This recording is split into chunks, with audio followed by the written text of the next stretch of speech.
Dicen de él que una vez le preguntaron ¿cuál es la relación entre lo que usted es y lo que usted hace? Y él contestó, uno es el que es por lo que hace. No cabría una mejor autodefinición de Stephen Hawking, uno de los más brillantes científicos de este siglo y a quien hemos tenido la oportunidad de ver y oír esta semana aquí, en nuestra tierra. Con una biografía insólita, mezcla de rebeldía y de genio y un itinerario personal que es todo un ejemplo de coraje y voluntad para superar una terrible enfermedad, el Dr. Hawking es parte ya de la historia científica.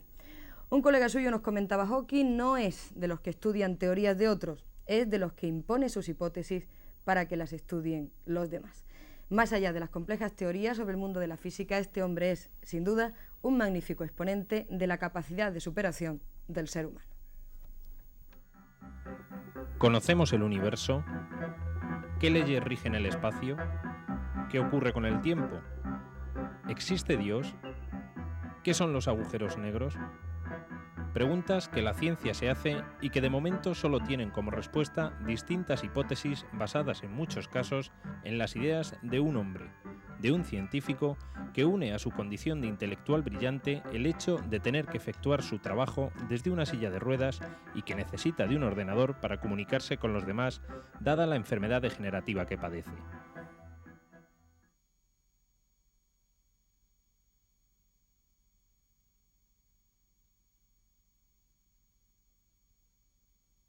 No falta quien le compara con Newton o quien le proclama como el heredero intelectual de Albert Einstein, aunque también algunos piensan que su figura se ha visto magnificada necesariamente por la peculiaridad de su trabajo frente a la limitación de su enfermedad. Sin embargo, es evidente que su aportación en el estudio de los agujeros negros, su nombre dado a partículas que de ellos escapan y sus tesis sobre el momento final del universo le otorgan un lugar propio en el mundo de la física. Toda su vida está coronada además por los acontecimientos que le han convertido en un ser peculiar y desde luego sorprendente. Su padre, profesor de biología de Oxford, especialista en enfermedades tropicales, tuvo en Stephen, nacido en enero del 48, un hijo rebelde y despreocupado. Sin preocuparse excesivamente por los libros, Hawking confiesa haberse dormido en algunos seminarios y no haber tomado apuntes en las conferencias, aunque eso sí, lo compensaba con su inquietud, su memoria y su capacidad de análisis. Gozó por ello de un privilegio extraordinario en Oxford. El tribunal optó por darle una segunda oportunidad al suspender el examen para una beca de posgraduado, oportunidad que no desaprovechó. En aquella época, con 21 años, viajó por Oriente Próximo, donde algunos piensan que contrajo la enfermedad neurológica degenerativa que padece y que recibe el nombre de esclerosis lateral mitrópica.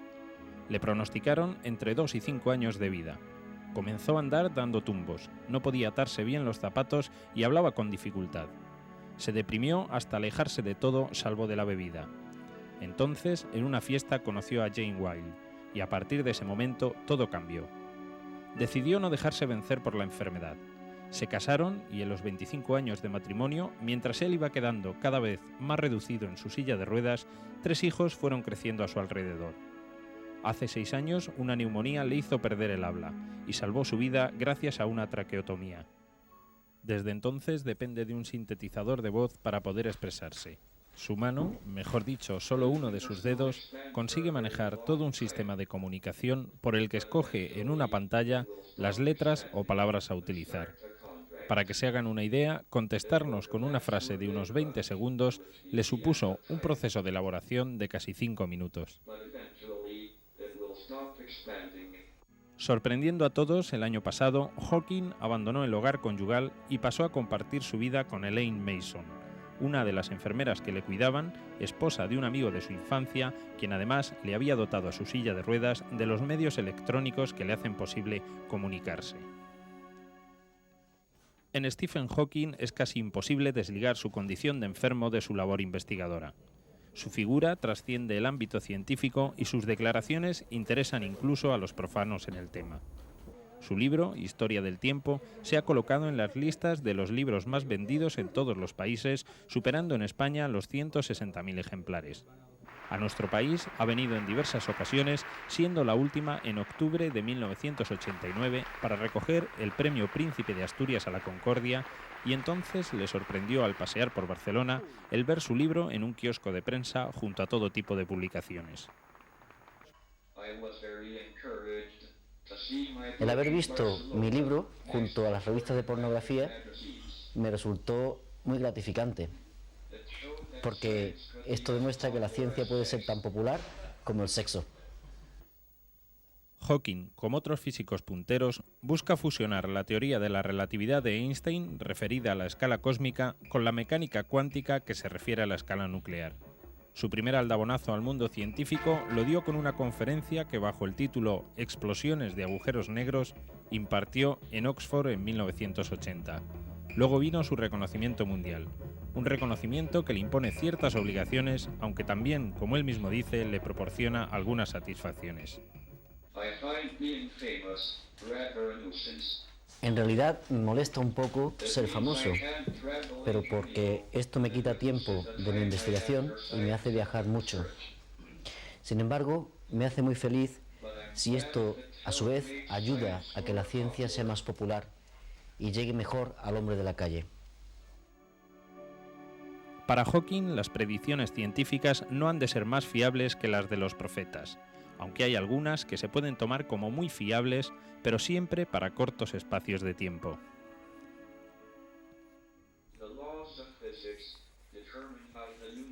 Las leyes de la física sirven para producir cómo evoluciona el universo, pero las leyes solo sirven para predecir durante un periodo muy corto. Poco después aparecen inestabilidades en estas predicciones. Por ejemplo, el tiempo meteorológico solo se puede predecir con 5 días de antelación al máximo.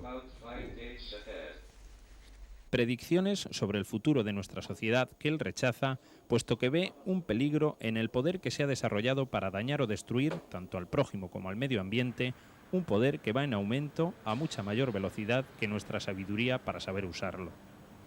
Hawking aventura que el universo se colapsará, llegando a su término en un gran crujido o Big Crunch, aunque por el momento aún transcurrirán billones de años para ello, ya que al menos quedan otros 10.000 millones de años en que el universo continuará expandiéndose.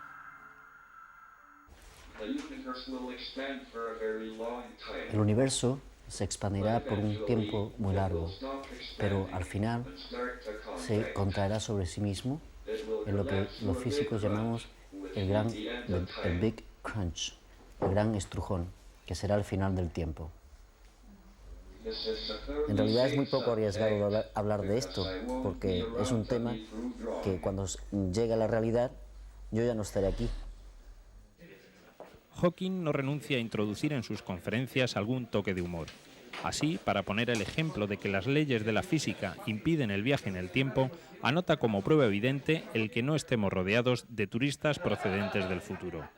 Así, no es extraño que en cualquier entrevista deje escapar en su forzado rostro alguna sonrisa. ¿Un científico como usted se siente distinto del resto de los mortales?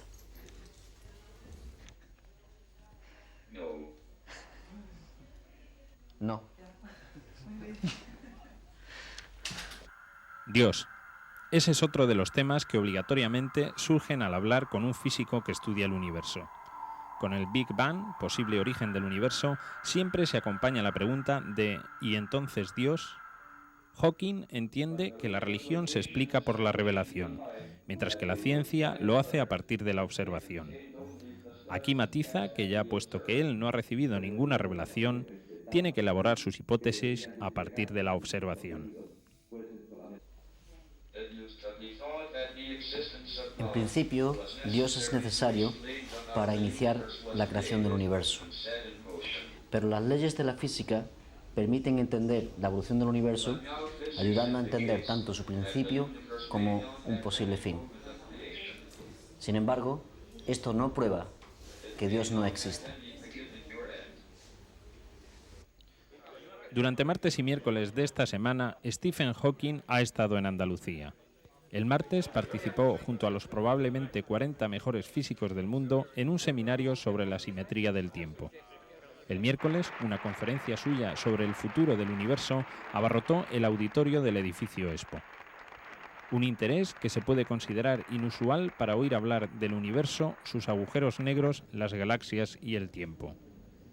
Pero es que, indudablemente, el tiempo tiene otra dimensión para este hombre y para cualquiera que escuche su sintetizada voz.